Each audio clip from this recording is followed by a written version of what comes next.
Good afternoon, traders. Good afternoon, and welcome to Paul's Monday Market Update number 211 for Monday, 19th of January, 2026. I hope you're all well. I hope you have enjoyed a good start to the year and this rather eventful start to 2026. It's been quite some kickoff already, hasn't it?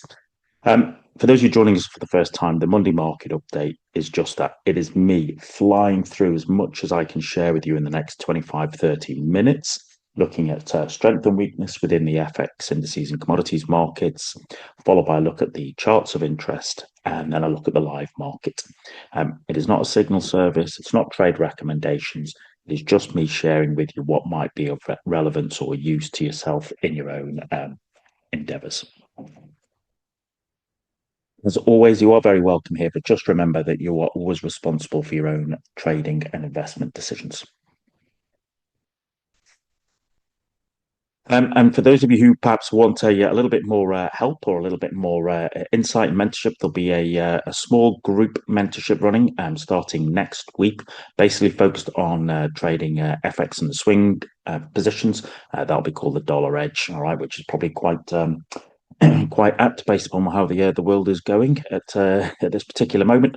But it will basically run for Q1 of 2026, so it's going to be kind of 8 to 10 weeks, just basically looking at trading fewer higher quality setups from the 4 hour charts, focusing on the dollar, sterling, and euro markets.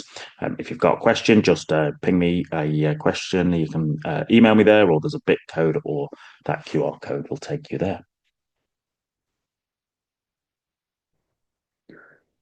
More on this play then. This is NOC, a weekly chart of NOC, okay, Northrop Grumman Corporation. So for those of us of a certain vintage like me, all right, Grumman is always going to be associated with kind of F-14 Tomcats, all right, or Hellcats, Wildcats from the Second World War. But they merged with Northrop Grumman, so Northrop, built the B-2 stealth bomber, and what we can see here is Northrop Grumman, has led an interesting life, shall we say?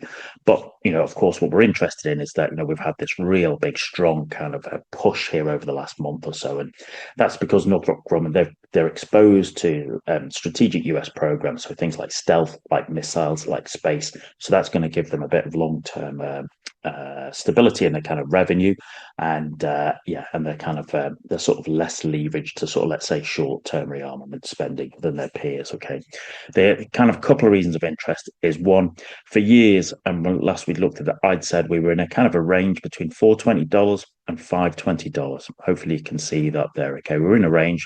We also had a bit of the monger. Okay, so nice bounces off the sort of 200 period, weekly 200 period moving average.